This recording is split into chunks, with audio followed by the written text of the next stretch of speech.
Mes parents ont toujours dit de ma sœur en or, voici notre médecin. J'étais l'autre. Quand grand-mère est décédée, l'avocat a lu, tout va à l'autre. Maman a hurlé. Papa a appelé son avocat. Puis ils ont lu la lettre manuscrite de grand-mère. Papa s'est assis, a couvert son visage et a murmuré, elle a découvert. Je m'appelle Violet Patterson. J'ai 29 ans. Depuis le jour de ma naissance, mes parents se sont assurés que je sache exactement où était ma place. À chaque réunion de famille, mon père rayonnait et annonçait à haute voix, voici Rebecca, notre brillante cardiologue. La fille dont ils étaient vraiment fiers. Puis ils me montraient du doigt comme si j'étais un inconvénient et disaient, et eux, ça, c'est Violet. Quand j'avais 7 ans, ils m'ont littéralement découpé de la carte de Noël familiale parce que, selon les mots de ma mère, tu donnes un air bon marché et désordonné à la photo. Ils ont manqué ma remise de diplôme du collège communautaire parce que Rebecca avait une véritable réussite ce jour-là. Quand j'étais désespéré et que je les ai suppliés de co-signer un prêt étudiant de 8 000 €, ma mère m'a regardé avec un dégoût pur et a craché, « Pourquoi devrions-nous jeter de l'argent sur toi, Violet ? Nous n'investissons que dans l'enfant qui n'est pas un gaspillage de gènes. » J'ai appris à me faire toute petite. J'ai appris à ne rien attendre. Puis ma grand-mère est décédée. À la lecture du testament, l'avocat a déclaré, « Tout va à Violet Patterson. » Ma mère a crié comme si on lui avait tiré dessus. Le visage de mon père est devenu gris. Quand ils ont lu la lettre de grand-mère, il a couvert son visage de ses mains tremblantes et a murmuré avec une panique pure, « Elle a découvert. » Et cette seule phrase a mis le feu à tout leur empire de mensonges. Avant que je vous dise ce que grand-mère a découvert, cliquez sur j'aime et abonnez-vous. Cela aide plus que vous ne le pensez. Laissez votre ville et votre heure locale dans les commentaires. Je les lis tous, un par un. Le schéma a commencé tôt. J'ai un souvenir de quand j'avais peut-être 6 ans. J'étais debout dans la cuisine pendant que maman se préparait pour un repas partage de l'église. Elle arrangeait des photos sur un panneau d'affichage, du genre de ceux que l'on apporte pour les célébrations importantes. Chaque photo était de Rebecca. La première communion de Rebecca. Le récital de piano de Rebecca. Rebecca tenant un trophée du concours d'orthographe. J'ai demandé où étaient mes photos. Maman n'a même pas levé les yeux. Violet, c'est pour les familles qui ont accompli quelque chose qui mérite d'être partagé. J'avais 6 ans. Que étais-je censé avoir accompli? Mais c'était le système. En public, à l'église, au country club, partout où les gens regardaient, mes parents souriaient et nous présentaient toutes les deux. Voici notre fille, Rebecca. Elle étudie la médecine à l'université de Boston, disait mon père, la voix chaude de fierté. Puis il faisait un geste vague dans ma direction. Et voici Violet. C'était tout. Juste mon nom. Pas de réussite, pas de contexte, juste la preuve que j'existais à peine. Mais derrière les portes closes, lors des dîners de famille où personne de l'extérieur ne pouvait entendre, le masque tombait complètement. Thanksgiving 2015. J'avais 18 ans, premier semestre au collège communautaire. Rebecca avait 22 ans, elle postulait dans les facultés de médecine. Toute la famille était réunie chez mes parents à Lexington. Tante, oncle, cousin, ma grand-mère, Hélène. Mon père a levé son verre à Rebecca, qui va rendre cette famille fière en devenant médecin. Tout le monde a applaudi. Tante Karen, essayant d'être gentille, s'est tournée vers moi. Et Violet, tu es à l'université, toi aussi, n'est-ce pas?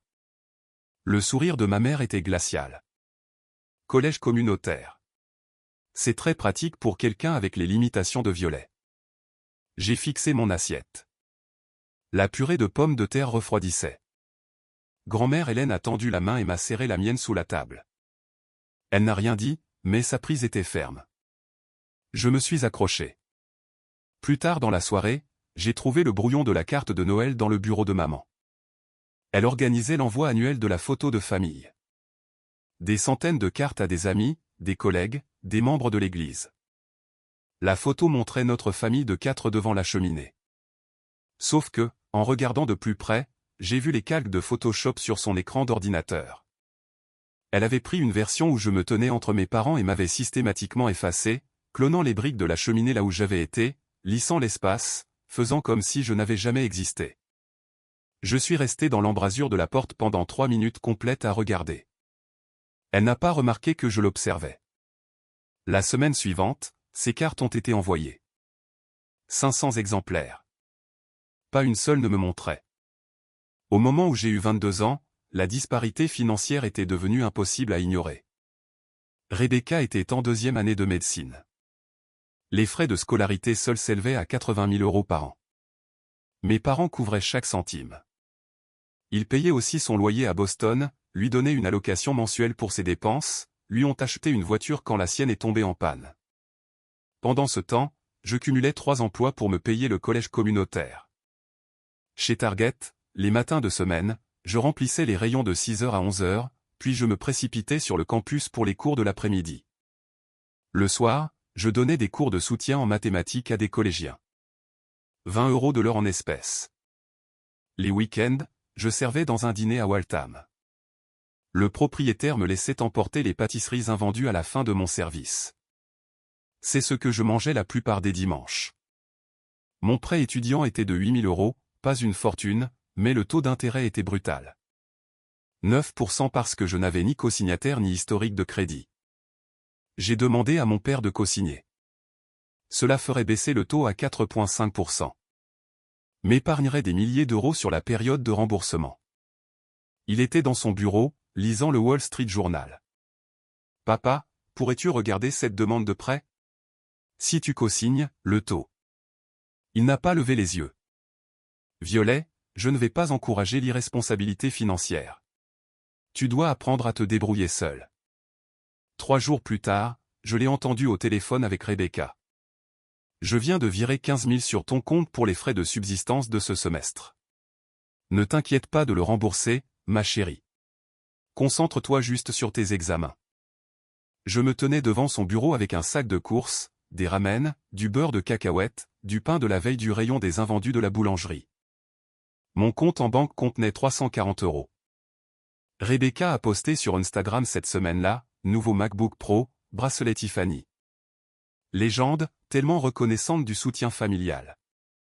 Je n'ai pas commenté. Qu'aurais-je pu dire? La question de l'argent me rongeait, cependant. L'entreprise immobilière de papa était décente. Il vendait des propriétés dans la région de Lexington, gagnait peut-être 120 000 € par an. Maman ne travaillait pas. Il vivait confortablement, mais pas de manière extravagante. Alors, d'où provenaient 80 000 € par an pour la faculté de médecine de Rebecca, plus le loyer, plus l'argent de poche, plus la nouvelle voiture? Le calcul ne tenait pas la route. Thanksgiving 2023, c'est là que j'ai entendu pour la première fois quelque chose qui aurait dû être un avertissement. J'étais arrivé tôt pour aider à la cuisine. Maman était dans la cuisine. Papa était dans son bureau, la porte à moitié ouverte. J'ai entendu des voix. « Papa, le compte est plus bas que je ne le pensais. » Une pause. « Maman, pouvons-nous en transférer plus en janvier ? » « Papa, Hélène ne s'en apercevra pas. Elle ne vérifie plus ses relevés de prêt. » « Maman, Howard. Et si Rebecca demande d'où vient tout cet argent ? » « Papa, nous lui disons ce que nous lui disons toujours. Un héritage du côté de mon père. » Elle ne pose pas de questions. Je suis resté figé dans le couloir, tenant un plat à gratin. « Maman, et la demande de prêt de Violet ? » Papa a ri. Il a vraiment ri. Refusé encore. Elle m'a demandé de cosigner. « Maman, que as-tu dit ? » Papa, qu'elle doit apprendre la responsabilité. Plus de rire. J'ai posé le plat en silence et je suis retourné dans la cuisine. Mes mains tremblaient. Qui était Hélène ? Quel compte ? Pourquoi ne s'en apercevrait-elle pas ? Je n'ai pas demandé. J'aurais dû demander. L'été avant que Rebecca n'achète sa maison, j'ai rendu visite à mes parents pour emprunter leur aspirateur. Le mien était cassé et je ne pouvais pas me permettre de le remplacer. Maman était dans la cuisine. Le courrier était sur le comptoir. La pile habituelle de catalogues, factures, publicités. Une enveloppe a attiré mon attention. Logo de banque. La fenêtre d'adresse montrait un nom, Hélène Carter. Et en dessous, un relevé partiel visible à travers la fenêtre. Numéro de compte, solde, 24 680 €. Je l'ai pris sans réfléchir. La main de ma mère a jailli et me l'a arraché. Son visage s'est figé. Violet, tu dois vraiment respecter l'intimité des gens. J'ai reculé. Je suis désolé. Je regardais juste le courrier. Les finances de ta grand-mère ne te regardent pas. La façon dont elle l'a dit, sèche, défensive, effrayée. Je ne savais pas que c'était ta grand-mère. Le visage de maman a changé. Elle a réalisé qu'elle en avait trop révélé. Elle a baissé la voix. Ne mentionne ça à personne. Pourquoi le ferais-je? Violet, laisse tomber. Elle a quitté la cuisine immédiatement, a disparu dans le bureau, a fermé la porte. Je suis resté là, tenant une pelle à poussière, fixant l'endroit où se trouvait l'enveloppe. Pourquoi ma mère avait-elle le relevé bancaire de grand-mère Hélène? Pourquoi avait-elle l'air terrifiée quand je l'ai vue? Les questions m'ont suivi jusqu'à la maison. Je ne les ai pas posées à voix haute. J'aurais aimé le faire. Grand-mère Hélène était la seule personne de ma famille qui m'ait jamais vu. Vraiment vu.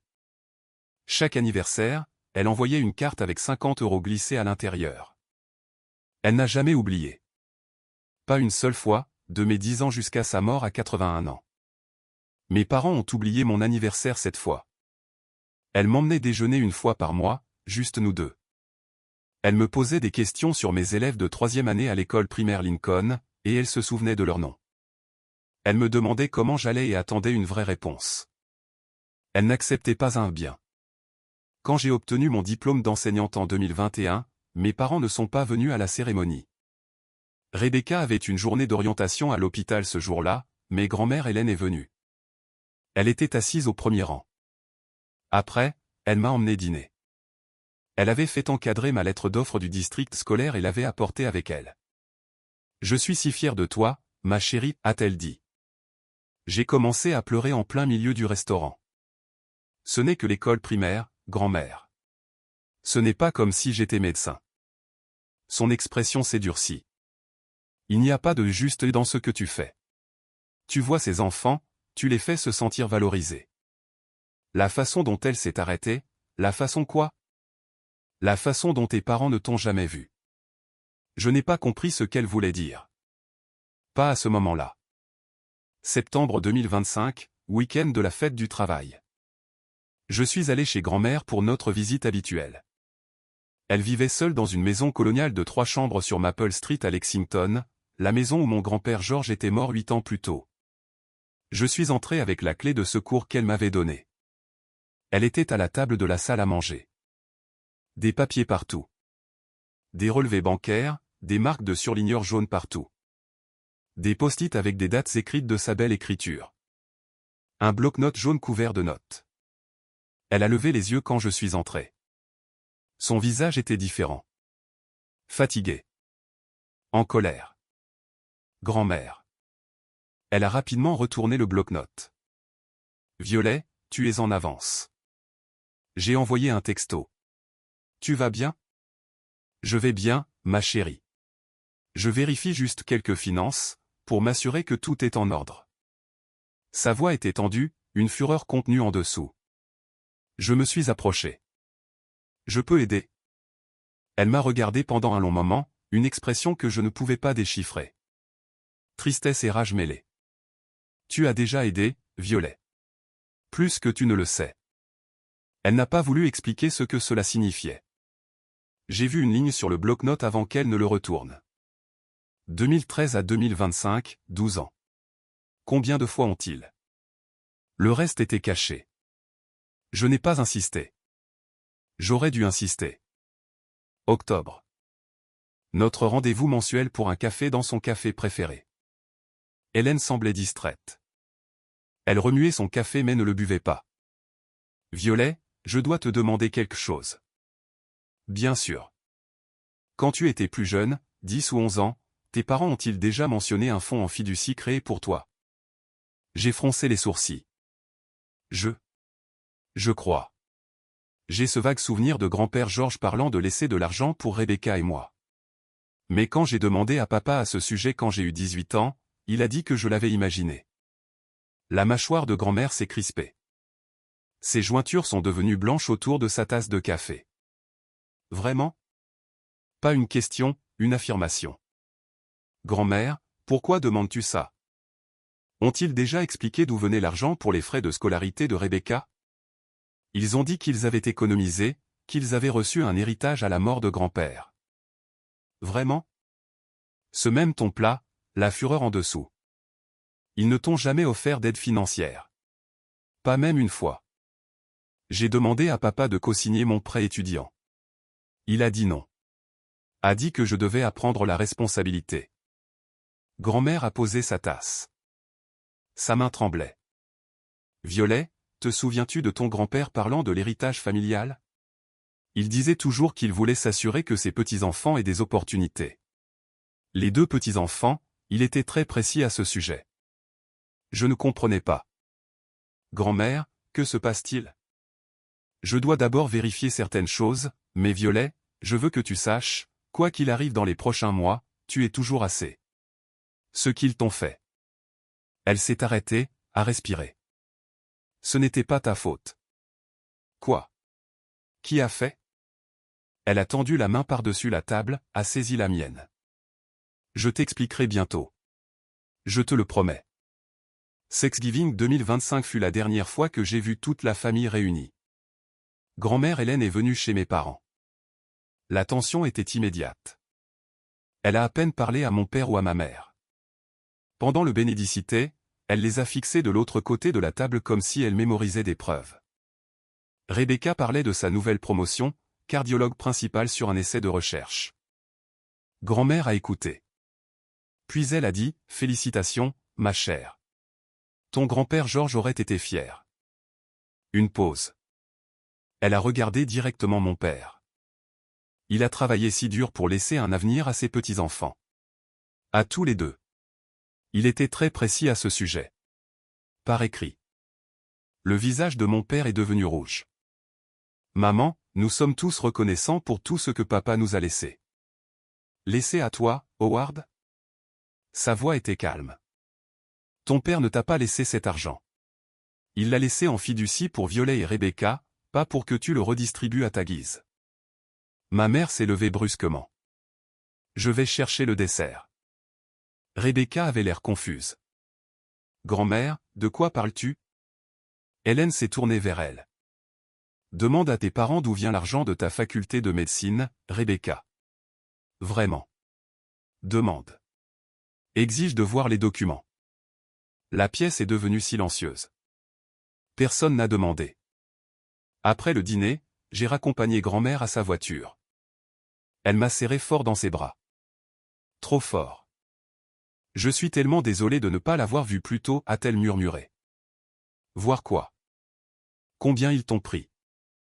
Elle est montée dans sa voiture et est partie. Je suis resté dans l'allée, regardant ses feux arrière disparaître.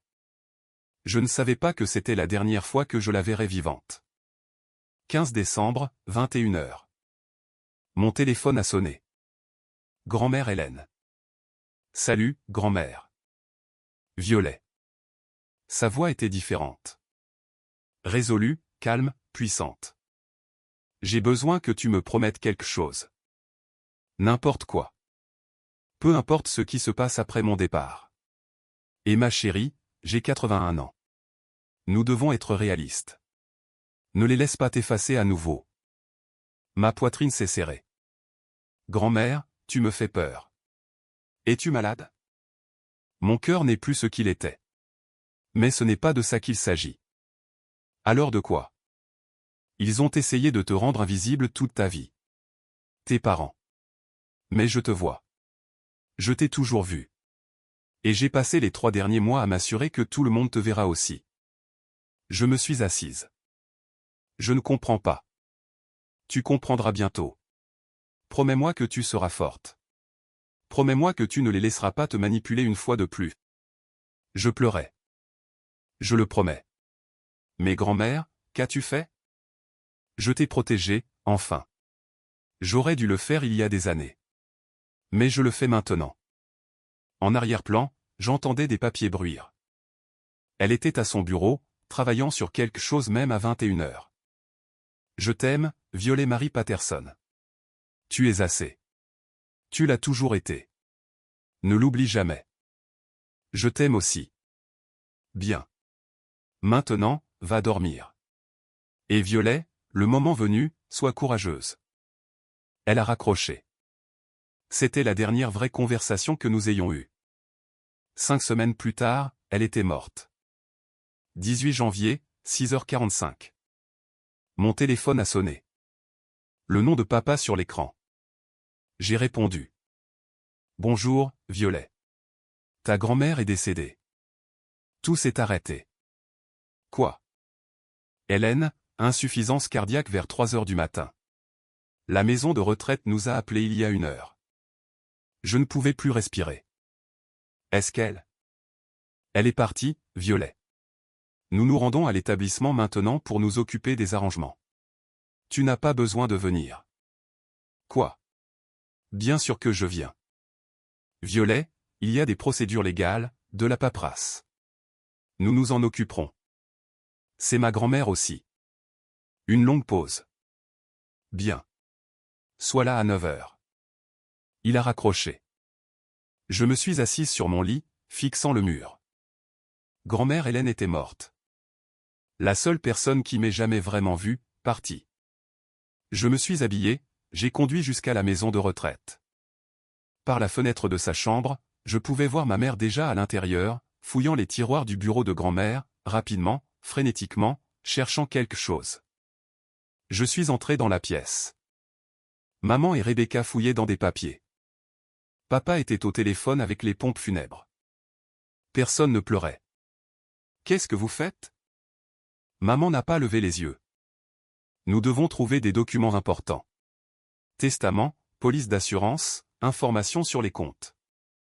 Elle est morte depuis 4 heures. Violet, il y a des délais légaux. Rebecca a sorti un dossier. Maman, c'est ça? Maman l'a attrapé, a feuilleté les pages, a froncé les sourcils. Non, juste de vieilles déclarations d'impôts. Papa a terminé son appel. Avez-vous trouvé le testament? Pas encore. J'ai regardé autour de moi. Les lunettes de lecture de grand-mère étaient sur la table de chevet. Son cardigan préféré était accroché à la chaise. Le livre qu'elle lisait, un roman policier, était encore marqué à la page 247. Il ne regardait rien de tout ça, juste des papiers, des documents, de l'argent. J'ai pris ses lunettes de lecture. Violet, ne touche à rien. Nous devons tout inventorier. J'ai refermé ma main sur les lunettes. Celles-ci sont à moi maintenant. Maman a ouvert la bouche. Puis elle a vu quelque chose sur mon visage et s'est arrêtée. Les funérailles ont eu lieu 5 jours plus tard. Église Saint-Michel, 120 personnes. Ma mère a tout organisé. Et elle s'est trompée sur tout. Des roses blanches. Hélène détestait les roses. Elle aimait les astés. Des hymnes génériques. Hélène préférait le jazz. Le programme avait une faute de frappe, indiquant sa date de naissance en 1945 au lieu de 1944. Rebecca a prononcé l'éloge funèbre. Il était parfaitement répété et complètement creux. Grand-mère a toujours aimé le jardinage. Hélène détestait le jardinage. Elle aimait observer les oiseaux. Et elle disait toujours que la famille était tout. Non, elle disait que la famille devrait vous construire, pas vous détruire. Elle était si fière de nous tous. Elle était fière de moi. Elle tolérait le reste d'entre vous. Après le service, un invité s'est approché de moi. Votre sœur a si bien parlé. J'ai hoché la tête. Vous devez être si fier d'elle, un médecin dans la famille. MMM. L'invité s'est éloigné. Je suis resté seul dans le hall de l'église pendant que tout le monde se regroupait autour de mes parents et de Rebecca. À la réception, je suis monté dans l'ancienne chambre d'amis de grand-mère, celle où elle séjournait pendant les vacances. Les murs étaient couverts de photos. Toutes de moi. À 7 ans dans ma pièce de théâtre scolaire. À 13 ans à la foire scientifique.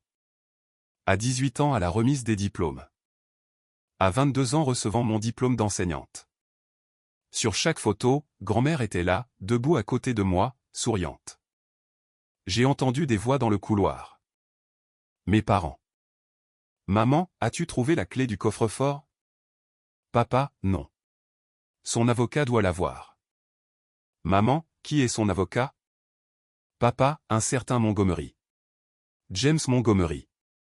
Maman, je n'ai jamais entendu parler de lui. Howard, et si elle avait changé les choses? Papa, elle ne l'aurait pas fait. Elle nous aimait. Maman, mais et si? Papa, elle ne l'aurait pas fait. Je me suis pressé contre le mur, écoutant. Un avocat dont il n'avait jamais entendu parler.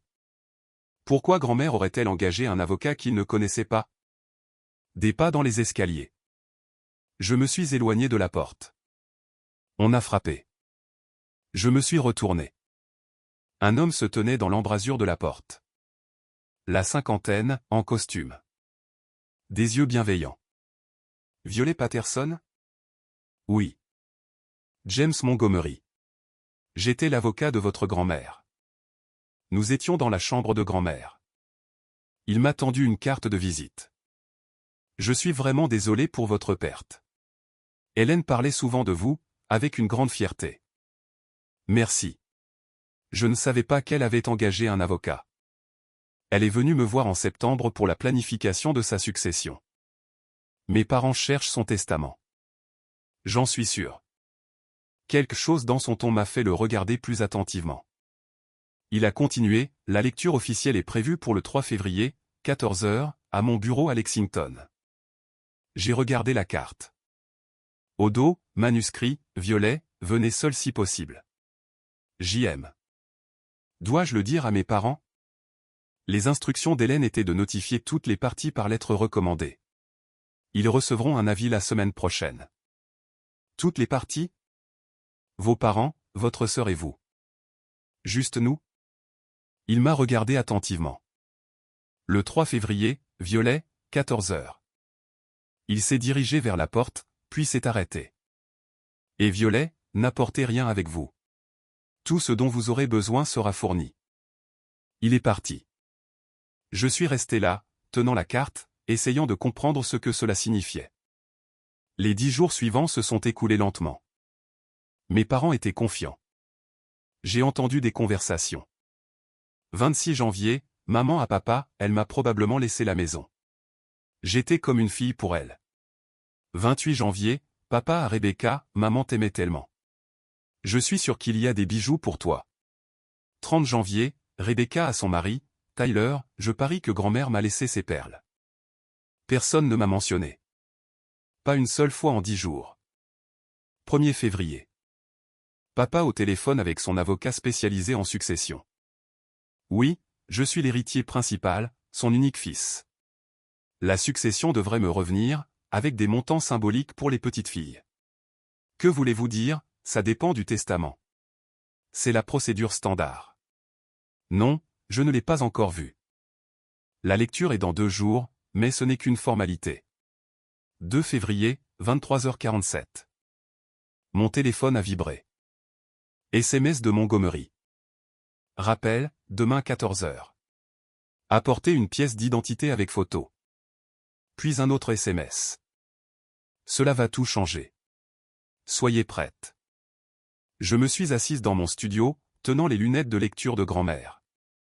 J'ai murmuré à la pièce vide, « Que as-tu fait, grand-mère » 3 février, 13h45. Montgomery et associés, Lexington. Cabinet d'avocats de la vieille bourgeoisie, acajou, cuir, intimidant. Je suis arrivé la première, je me suis assise dans la salle d'attente, les mains tremblantes.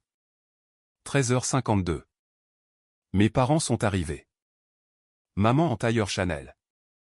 Papa en Brooks Brothers, habillé pour l'héritage. 13h58. Rebecca et Tyler. Rebecca en tenue professionnelle, talons claquants sur le marbre. Maman s'est assise avec papa et Rebecca. Je me suis assise seule. Maman, assez fort pour que je l'entende, ça ne devrait pas prendre longtemps. On pourra dîner tôt après. Rebecca m'a fait la bise. Salut Sis, comment tu tiens le coup? Ça va. C'est si triste, mais au moins grand-mère a tout prévu. Elle s'est assise avec nos parents. La distance physique reflétant la distance émotionnelle. La réceptionniste nous a fait entrer. Salle de conférence, grande table, 6 chaises, une boîte de mouchoirs sur une table d'appoint. Montgomery était assis au bout, un avocat associé à côté de lui avec un appareil d'enregistrement, 3 dossiers devant lui, un épais dossier manille à part, étiqueté pièce A. Merci à tous d'être venus.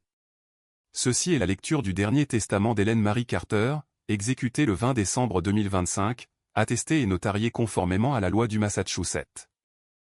Avant de commencer, je tiens à confirmer que Madame Carter a été évaluée par 2 médecins indépendants le 18 décembre 2025. Tous deux ont certifié sa compétence mentale. Ces évaluations font partie du dossier. Papa s'est agité.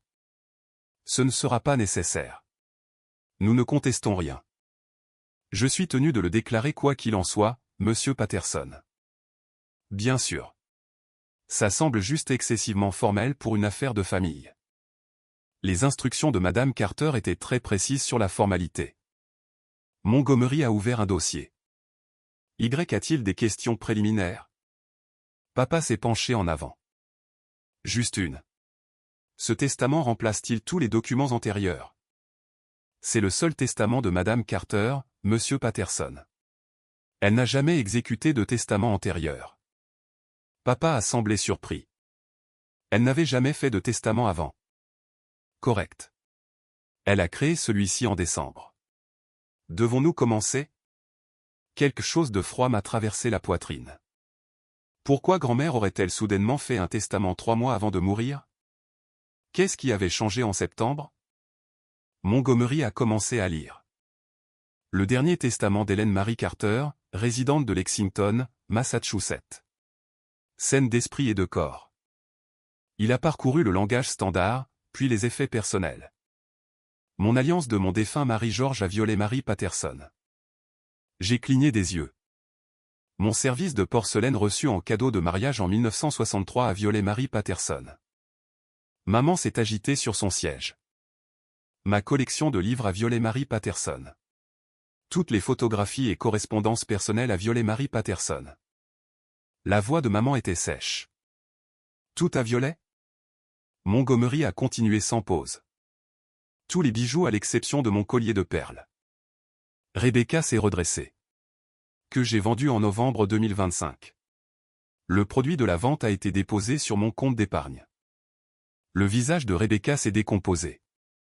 Tous les biens personnels non spécifiquement désignés ci-dessus a violé Marie Patterson. L'ambiance dans la pièce a changé. Maman et papa ont échangé des regards. Rebecca avait l'air confuse. Tyler a commencé à prendre des notes. Montgomery a levé les yeux. Maintenant, la disposition des biens immobiliers et des actifs financiers. Papa s'est penché en avant.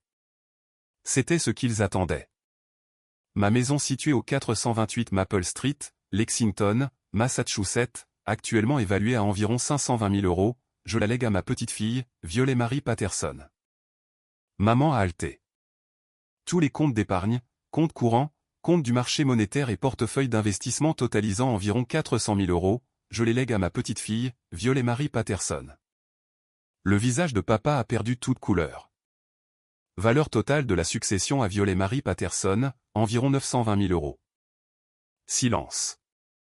Un silence absolu. Puis, maman, quoi? Montgomery, à mon fils, Howard Patterson, rien. Papa, ce n'est pas possible. À ma belle-fille, Judith Patterson, rien.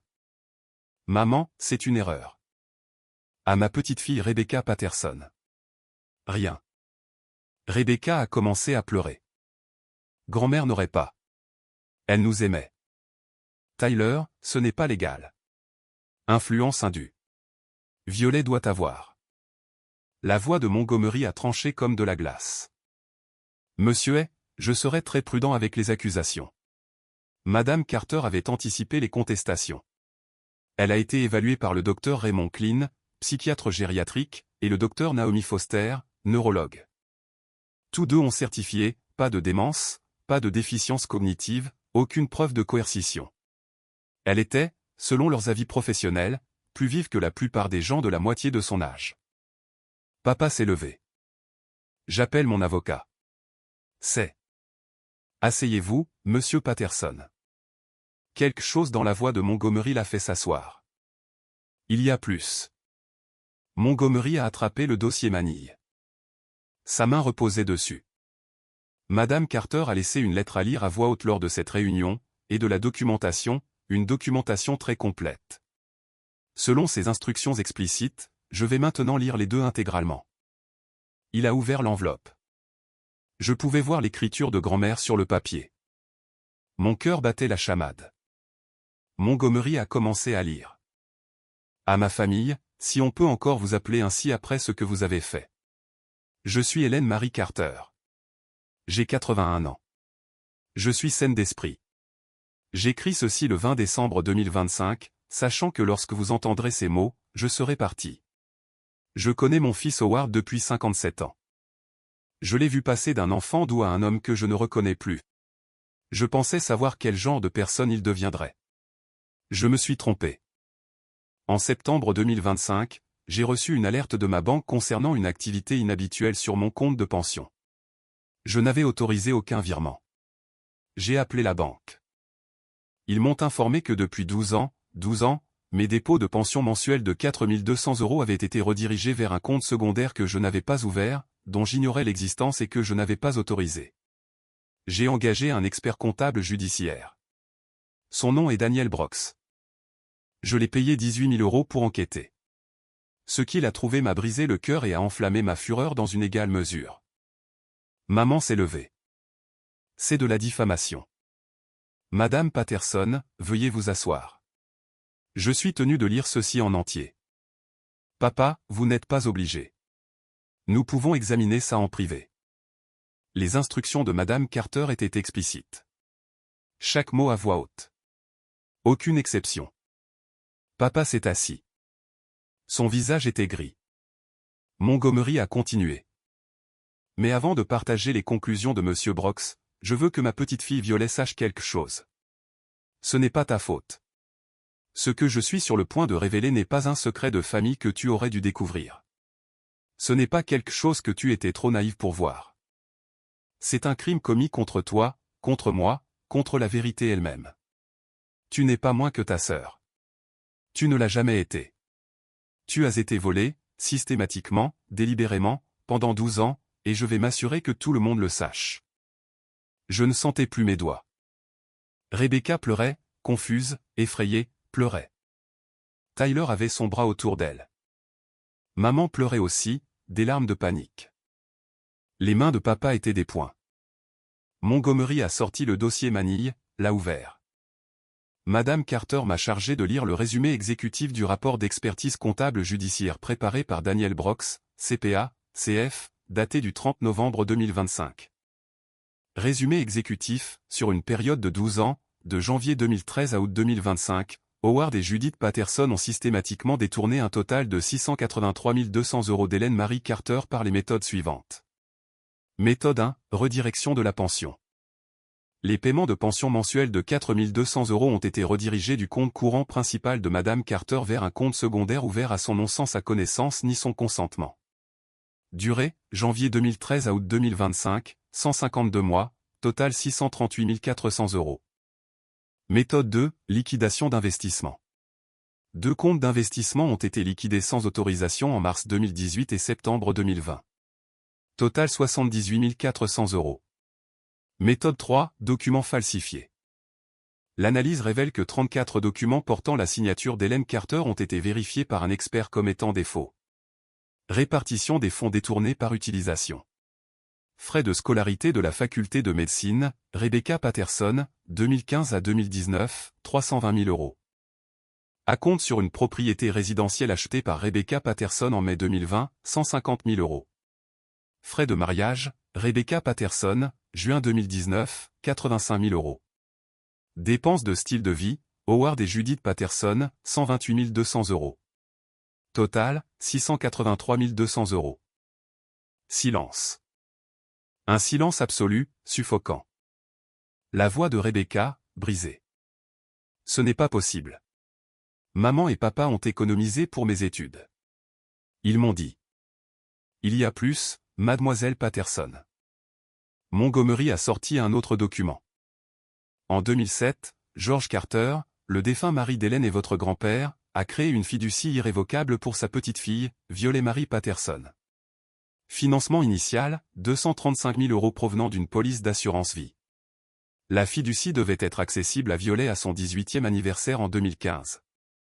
En juin 2014, Howard Patterson a demandé à être nommé fiduciaire de ce compte, soumettant des documents portant la co-signature d'Hélène Carter. L'analyse forensique confirme que la signature a été falsifiée. Entre août 2015 et mai 2019, la fiducie a été systématiquement vidée par des transferts classés comme frais d'éducation et soutien familial. Solde final en juin 2019, 0 €. Ces fonds, 235 000 € qui appartenaient à Violet Patterson, ont été redirigés pour payer les frais de scolarité de la faculté de médecine de Rebecca Patterson. Lorsque Violet s'est renseignée sur le fonds en fiducie en 2015, à ses 18 ans, son père lui a dit qu'elle l'avait imaginé et qu'un tel fonds n'existait pas. Je ne pouvais plus respirer. Il y avait une fiducie. Je ne l'avais pas imaginé. Grand-père George m'avait laissé de l'argent. Ils l'ont volé. Ils ont volé mon fonds d'études, mon avenir. Puis ils m'ont regardé dans les yeux et m'ont dit que je l'avais imaginé. Rebecca, je ne savais pas maman, papa, vous avez dit que l'argent venait d'économies. Papa, Rebecca, ne dis rien. Rebecca, vous avez volé Violet. Grand-mère. Vous avez volé. Maman, nous avons fait ce que nous devions faire pour ton avenir. Ma voix est sortie creuse. Vous m'avez dit que je l'avais imaginé. Je vous ai demandé quand j'ai eu 18 ans. Vous m'avez regardé dans les yeux et m'avez dit que j'étais confuse. Papa, Violet, c'est plus compliqué. Il y avait 235 000 € pour moi et vous les avez pris. Chaque centime. Montgomery. Il y a une dernière preuve laissée par Madame Carter. Une correspondance par email. Il a sorti d'autres papiers. Ce sont des emails entre Rebecca Patterson et ses parents, obtenus par assignation légale. Email de Rebecca à papa. Mars 2017. Papa, je sais que je ne devrais pas me plaindre alors que vous êtes si généreux, mais je commence à m'inquiéter de savoir d'où vient tout cet argent. La faculté de médecine est si chère, et vous n'arrêtez pas de dire « ne t'inquiète pas du coup ». Mes camarades de classe se noient dans les prêts. Ça semble presque trop beau pour être vrai. Réponse de papa, ma chérie, arrête de t'inquiéter. Nous avons reçu un héritage substantiel à la mort de mon père. Nous l'utilisons pour investir dans ton avenir. Cet argent est exactement pour ça. Email de Rebecca à maman. Mai 2019. Maman, ça devient incontrôlable. Le lieu seul coûte 42 000. Êtes-vous sûr que nous pouvons nous le permettre? D'où vient tout cet argent? Réponse de maman, Rebecca, ton père et moi avons planifié ce jour depuis ta naissance. C'est de l'argent de famille. Ton grand-père l'a laissé pour des moments comme celui-ci. Montgomery a regardé Rebecca. Mademoiselle Patterson, avez-vous déjà vérifié de manière indépendante d'où venait cet héritage? Rebecca, en pleurs. Ils ont dit que c'était de grand-père George. Je n'ai pas pensé à. Je l'ai regardé. Tu as demandé dans cet email. Tu as demandé d'où venait l'argent. Et ils me l'ont dit. Et tu les as crus parce que c'était plus facile que de savoir la vérité. Elle a tressailli. Tyler s'est levé. Becca, on s'en va. Non, je dois expliquer. Maintenant. Ils sont partis. Le bruit de ses talons sur le marbre, courant. La porte a claqué. Montgomery a fait glisser le dossier Manny sur la table vers moi. 145 pages. Relevé bancaire datant de 2013. Exemple de signature falsifiée, analyse graphologique forensique, photographie de surveillance bancaire, assignation d'email, documentation du fonds en fiducie. Chaque preuve qu'Hélène Carter a rassemblée pour vous protéger. Je l'ai ouvert, les mains tremblantes. Des relevés bancaires avec des dépôts surlignés en jaune. La pension de ma grand-mère, mois après mois, redirigée. Une comparaison côte à côte. La vraie signature de grand-mère contre les fausses. Les différences étaient infimes, mais elles étaient là. Un tableau chronologique. L'argent volé correspondait parfaitement aux dépenses de Rebecca. Chaque paiement de frais de scolarité correspondait à un retrait. Le document original du fonds en fiducie de 2007. Mon nom. 235 000 € pour l'éducation et la sécurité future. Une fausse demande de fiducie de 2014. L'écriture de mon père. La signature de grand-mère falsifiée. Des chaînes d'emails entre mes parents discutant des transferts et de la dissimulation des traces. Un reçu du lieu de mariage de Rebecca. 85 000 €.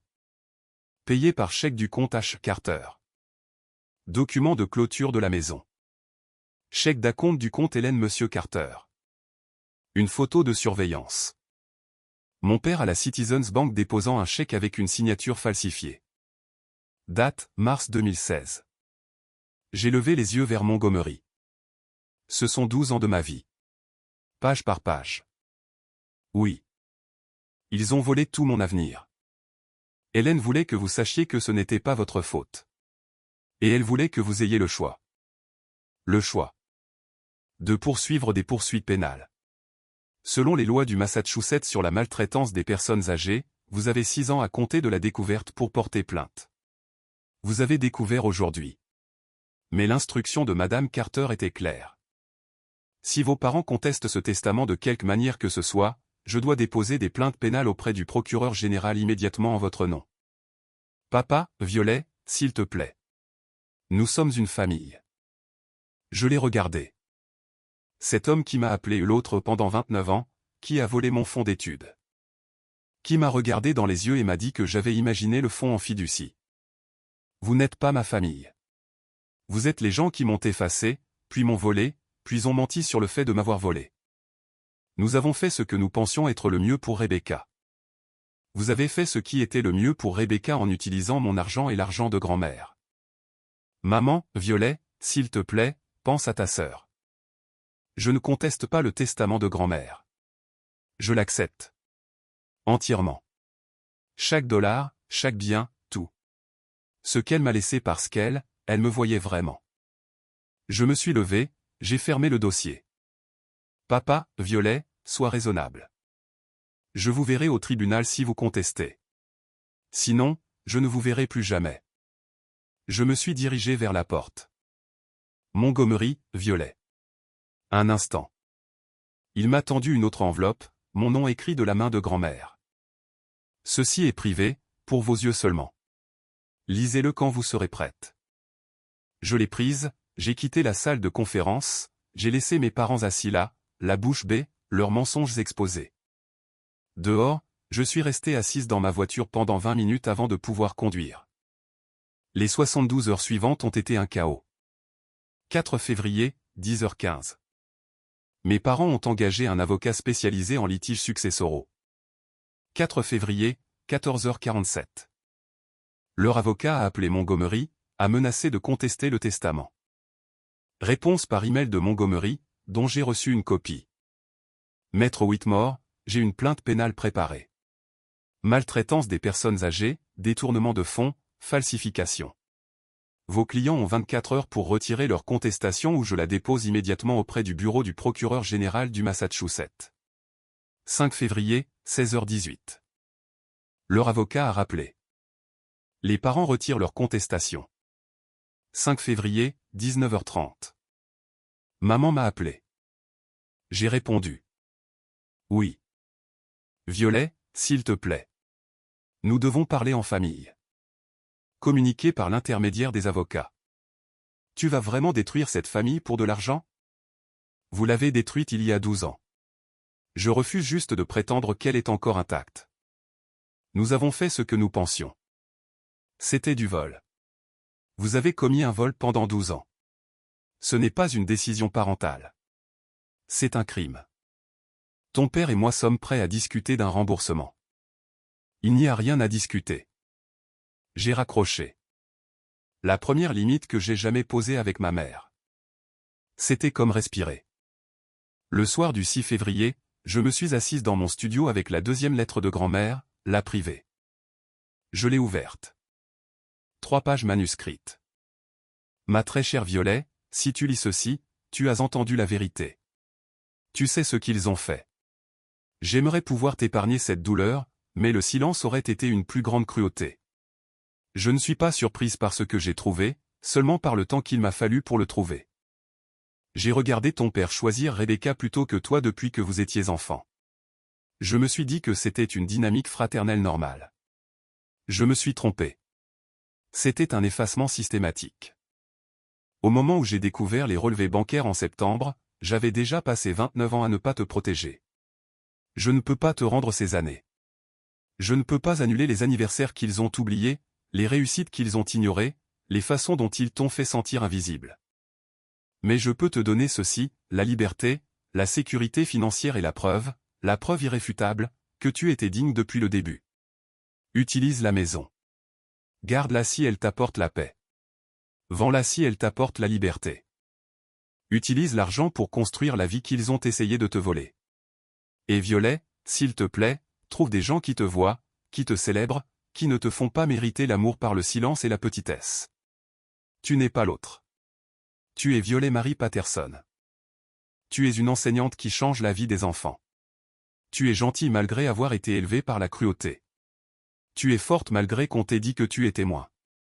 Je te vois, ma chérie. Je t'ai toujours vue. Avec tout mon amour, grand-mère. PS, il y a une clé dans cette enveloppe. Coffre-fort 428, Lexington Savings Bank.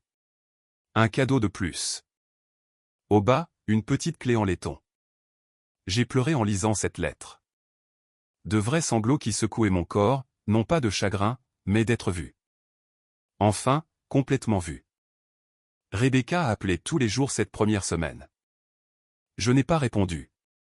Jour 1, message vocal, Violet, s'il te plaît, rappelle-moi. Jour 3, je sais que tu es en colère, mais je jure que je ne savais pas que c'était ton argent. Jour 5, Tyler m'a quitté. Il a demandé le divorce. Jour 7, l'hôpital m'a mise en congé administratif. Quelque chose à propos d'une enquête éthique. Jour 10, sa voix brisée, j'ai regardé mes relevés bancaires. Chaque dépôt de maman et papa depuis 2015, 320 000 € sur 4 ans. C'est plus qu'ils n'ont jamais gagné. J'aurais dû savoir. Je suis tellement désolé. J'ai écouté chaque message vocal une fois, puis je les ai supprimés. Le 17 février, j'ai bloqué son numéro. 14 février, Saint-Valentin. Une lettre recommandée est arrivée. Bureau du procureur général du Massachusetts. Objet, enquête sur l'abus financier de la personne âgée Hélène Marie Carter, succession. L'État ouvrait une enquête, non pas parce que je l'avais demandé, mais parce que les preuves fournies par Montgomery étaient trop substantielles pour être ignorées. 15 février. Des détectives m'ont contacté. J'ai coopéré pleinement, leur ai donné le dossier de preuves. Mes parents ont engagé un avocat de la défense pénale, ont refusé de parler aux enquêteurs. Les conséquences ont commencé à s'enchaîner. 18 février, Rebecca mise en congé administratif de l'hôpital. Examen éthique interne. 20 février, Tyler demande le divorce. Le Massachusetts exige une rupture irrémédiable du mariage comme motif, mais le dossier de son avocat a noté le manquement de Rebecca à divulguer des informations matérielles concernant la source des biens matrimoniaux acquis par le biais d'abus financiers sur personnes âgées. Il voulait la maison que le vol de mes parents avait achetée. 22 février, les responsables de l'église demandent à mon père de démissionner du conseil des diacres en attendant l'enquête. Il a démissionné. 25 février, le conseil d'administration du Country Club vote pour révoquer l'adhésion de mes parents. Clause d'éthique. 28 février, mes parents mettent leur maison en vente. Ils avaient besoin d'argent pour leur défense juridique. 3 mars, le Conseil de l'Ordre des médecins du Massachusetts ouvre une enquête officielle sur Rebecca. 6 mars, les privilèges hospitaliers de Rebecca sont formellement suspendus en attendant le résultat. 8 mars, je lis un article en ligne. Un couple de Lexington sous enquête pour abus présumés sur personnes âgées. Howard Patterson, 57 ans, et Judith Patterson, 55 ans, font l'objet d'une enquête pour avoir prétendument détourné plus de 680 000 € de la mère âgée de Patterson sur une période de 12 ans. Le stratagème présumé a été révélé suite à la lecture du testament de la victime. Je l'ai lu, assise à ma table de cuisine, ne ressentant rien, ni satisfaction, ni vengeance, juste de l'épuisement. 12 mars, je suis allé à la Lexington Savings Bank. Coffre-fort 428. La clé correspondait. À l'intérieur, 15 000 € en espèces, des billets de 100, une note attachée, pour quelque chose qui te rend heureuse. Pas pratique, pas responsable, juste heureuse. Un album photo. Chaque carte d'anniversaire que j'avais jamais faite pour grand-mère.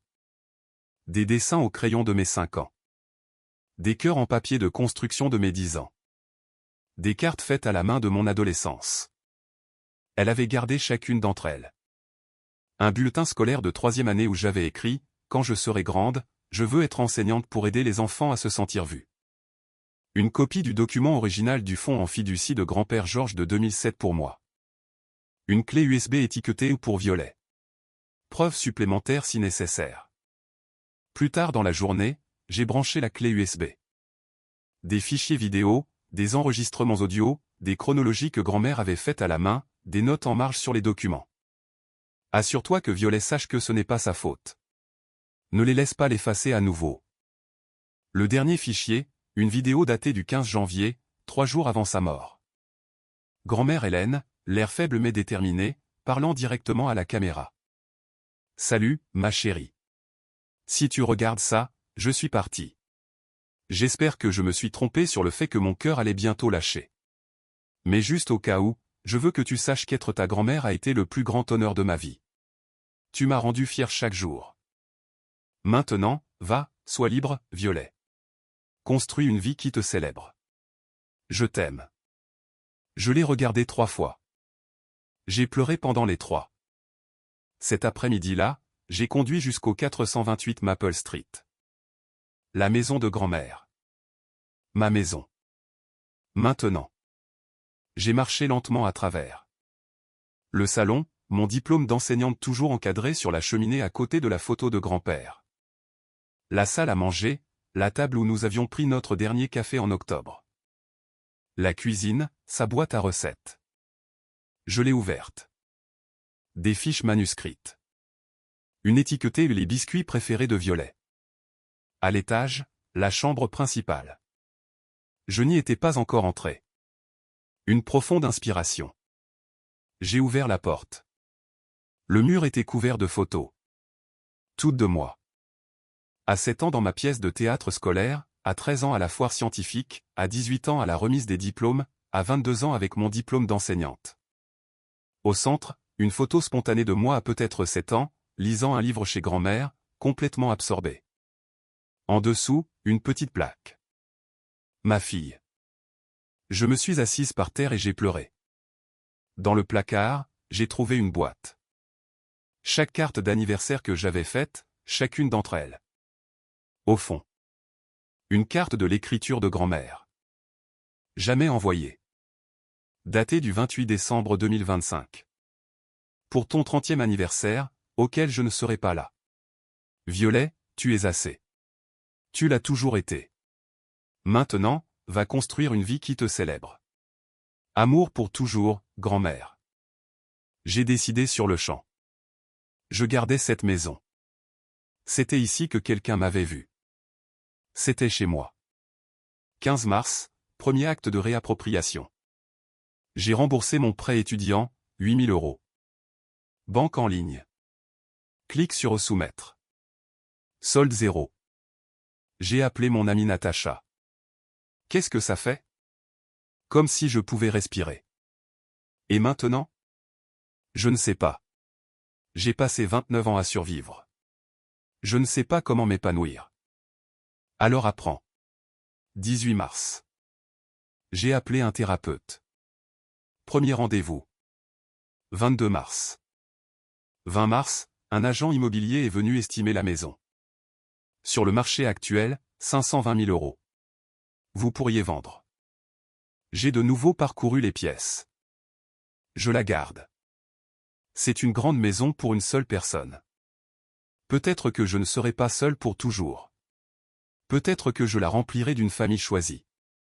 J'ai transformé la 3e chambre en bibliothèque. Étagères intégrées, fauteuil de lecture, banquette sous la fenêtre. 1er avril, j'ai emménagé. 5 avril, lettre recommandée.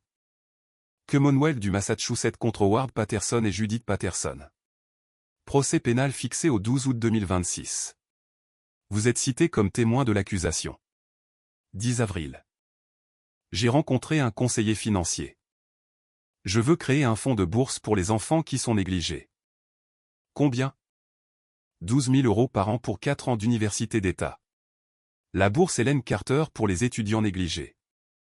J'ai conçu la demande moi-même. Sujet de dissertation, décrivez un moment où vous vous êtes senti invisible et comment vous avez trouvé votre voie. Recommandation d'un enseignant axé sur la résilience malgré le manque de soutien familial. Besoins financiers. Aucune exigence de moyenne générale. Parce qu'être négligé ne signifie pas que vous n'êtes pas brillant. Mai 2026. Première bourse attribuée. Récipiendaire, Lily Morrison, 17 ans, en route pour le collège communautaire. Sa famille l'appelait juste la silencieuse, tout en faisant l'éloge de son frère. Lors de la cérémonie de remise, je l'ai rencontrée, j'ai vu mon reflet dans ses yeux. Tu vas faire des choses incroyables, Lily. Elle m'a serré dans ses bras. Merci de m'avoir vu. J'ai craqué. 15 mai, une lettre est arrivée. L'écriture de Rebecca. Violet, je n'attends pas de pardon. J'ai perdu ma licence médicale, perdu mon mari, perdu ma maison. Je vis dans un appartement d'une chambre, je travaille comme consultante médicale. J'ai passé 3 mois à regarder chaque dépôt que maman et papa ont fait, chaque paiement de frais de scolarité. J'ai fait le calcul. Ça aurait dû être à toi. Tout. J'ai demandé d'où venait l'argent 2 fois. Et quand ils ont menti, j'ai choisi de les croire. Je suis tellement désolé, Rebecca. Je l'ai lu 2 fois, l'ai plié soigneusement, l'ai mise dans un tiroir, n'ai pas répondu. Je n'étais pas prête à pardonner. Peut-être que je ne le serai jamais. C'était acceptable. 20 mai, je suis retourné au travail, ma classe de 3e année. Les enfants avaient fait une bannière de bienvenue, mais j'avais pris une décision pendant mon congé. Je ne voulais pas seulement enseigner. Je voulais aider les enfants négligés de manière plus profonde. J'ai postulé au programme de conseil scolaire de l'Université de Boston. L'école où j'avais été accepté à 18 ans mais que je ne pouvais pas me permettre. J'y retournais, selon mes propres termes. 1er juin. La lettre d'acceptation est arrivée. Nous sommes heureux de vous offrir l'admission à partir de janvier 2027. J'ai tenu cette lettre et j'ai pleuré. 28 mars. J'ai conduit jusqu'au cimetière de Pinrove. La tombe de grand-mère. Une simple pierre tombale. J'ai apporté des astés, ses préférés. Je me suis agenouillé. J'ai posé les fleurs. J'ai parlé à voix haute. Salut, grand-mère. J'ai gardé la maison, j'ai emménagé. Je transforme la 3e chambre en bibliothèque. J'ai lancé le fonds de bourse. La première bénéficiaire est Lily. Tu l'aurais aimé. Maman et papa passent en procès en août. Je dois témoigner. Je suis terrifié. Mais je le ferai. Rebecca a écrit, a dit qu'elle était désolée. Je n'ai pas répondu. Est-ce que c'est acceptable? J'ai été accepté à BU, l'école où j'aurais dû aller il y a 11 ans. Je commence à sentir que j'ai peut-être le droit de prendre de la place. C'est toi qui m'as appris ça. Merci de m'avoir vu, de m'avoir protégé, de t'être assuré que je ne pouvais pas être effacé. Tu me manques tellement, mais je vais m'en sortir. Tu t'en es assuré. Je t'aime. J'ai touché la pierre tombale, j'ai murmuré, je te rendrai fier. En retournant à ma voiture, j'ai vu une femme près d'une autre tombe, pleurant seule. J'ai hésité, puis je me suis approché. Est-ce que ça va? Elle a levé les yeux. Je me suis assise à côté d'elle parce que je savais ce que c'était de pleurer seule et je ne laisserais pas quelqu'un d'autre se sentir invisible. Grand-mère m'a appris à voir les gens, surtout ceux qui sont négligés. Le matin du 30 avril. J'étais dans la salle de bain de ma maison, la maison de grand-mère, ma maison, me regardant dans le miroir, me regardant vraiment. J'ai vu Violet-Marie Patterson, 29 ans, enseignante en école primaire, future étudiante diplômée, fondatrice de bourse, propriétaire, survivante. Mes parents m'ont appelé l'autre pendant 29 ans. Ils m'ont découpé des photos, ont volé mon fonds d'études, m'ont manipulé, ont essayé de m'effacer, mais j'étais toujours là, debout dans une maison qui était la mienne, avec un avenir qui était le mien. Ils n'avaient plus le droit d'écrire mon histoire. Grand-mère s'en était assurée. J'ai parlé à mon reflet. Tu n'es pas l'autre. Tu es violet, et c'est assez. J'ai souri. Petit, réel, le mien. Je suis descendu. J'ai fait du café dans la cuisine de grand-mère. J'ai ouvert mon ordinateur portable. Dissertation pour la demande d'admission aux études supérieures. Sujet, décrivez un défi transformateur et comment il a façonné vos objectifs. J'ai commencé à taper. Je m'appelle Violet Marie Patterson. J'ai 29 ans. Pendant la majeure partie de ma vie, j'ai été invisible. Puis ma grand-mère est décédée et m'a tout laissé.